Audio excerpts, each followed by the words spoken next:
Vote चोरी के लिए कुछ कहने को तो बता ही नहीं। ये बात पूरी तरह से क्लियर हो चुकी है पूरे प्रदेश में, पूरे देश में। जो सेंटर की सरकार है वो भी चोरी की वोटों से बनी है, और हमारी हरियाणा की भी।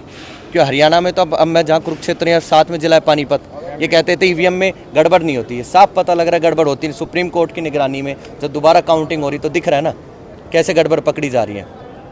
तो इतनी बड़ी चोर सरकार है जहाँ एक एक विधानसभा में, जय राहुल जी ने 1-1 लाख फर्जी वोट है। और जैसे हमारे नेता भूपेंद्र सिंह हुड्डा ने कहा आप एफिडेविट दीजिए, फिर हम प्रूफ करते हैं एक एक चीज़ कैसे प्रूफ की जाती है। तो एक सरेआम चोरी की सरकार है। और देखा जाए चोरी के साथ साथ ये सरकार बन गई है, अब बनने के बाद भी जितना बुरा कर रही है। जैसे हमारी बहन बनीसा की आज जो दुर्घटना हुई उसका आज कम से कम 1 वीक से ज़्यादा हो चुका है, अभी तक उन्हें न्याय नहीं मिला है। और अभी जैसे पता लगा हमारे सीएम साहब के गृह जिला है और पूर्व सीएम का भी गृह जिला है, वहाँ पे क्या हुआ है, एक 17 साल की बच्ची मिली है।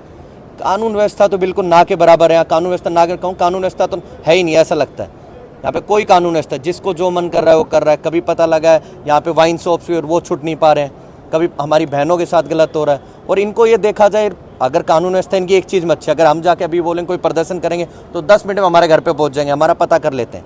लेकिन हमारे साथ कोई अन्याय होता है, जब हमें सुरक्षा की जरूरत होती है, तब इनकी कानून व्यवस्था सोई रहती है। और जब सीएम साहब के खुद के गृह जिले में ऐसी चीज़ें हो रही है तो आप देख सकते हो कानून व्यवस्था का क्या हाल है।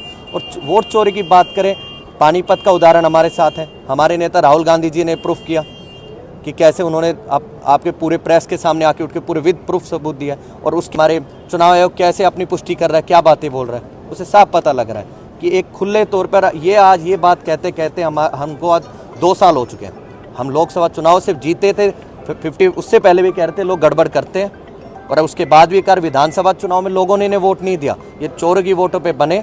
ये तो आपने सीएम साहब की भी ये वो वोट वीडियो सबने देखी होगी, हमने सब तरीके के जुगाड़ वगैरह कर रखे हैं और पता लग गया वो जुगाड़ कैसे कर रखे थे। तो ये चोरों की वोटों पे सरकार बनी हुई है, चोरी की वोटों पे, और चोरी की ही सरकार है। अविनाश जी, इलेक्शन कमीशन आपसे हलफनामा मांग रहा है, तो आप हलफनामा क्यों नहीं दे देते? इलेक्शन कमीशन केवल है ना बातों को डिवाइड कर रहा है। अभी इलेक्शन कमीशन ने मांगी, इलेक्शन कमीशन को मैं ये पूछना चाहूँगा पानीपत वाले पे क्या कहना चाहेंगे। वो तो कहते हैं ईवीएम सबसे सेफ है, सबसे सेफ ईवीएम है। मैं चलो इससे ही एक चीज़, मैं खुद चुनाव लड़ा था 2017। मेरे टाइम ईवीएम से चुनाव हुआ था दिल्ली विश्वविद्यालय का। जब चुनाव हुआ तो मैंने बोला कि मेरे टाइम पे इनकी मशीनें ब्लर हो गई थी, वहाँ पे वोटिंग दिखाई नहीं दे रही थी। तब मैंने अपील लगाई तो बोला ऐसा कुछ होता ही नहीं। 3 लोगों ने मेरे को घुमाया। फिर बाद में जब मेरा कोर्ट में केस गया तो जाके पता लगा ईवीएम मशीनें खोल दी गई हैं क्योंकि इन्हें एग्जाम्स की दिक्कत थी। और मैं आज मानता हूँ कि हो सकता है उस टाइम मैं भी पूरी कार्रवाई होती ना खोलते तो मैं भी जीतता, क्योंकि मेरे को रिकाउंटिंग भराया गया था।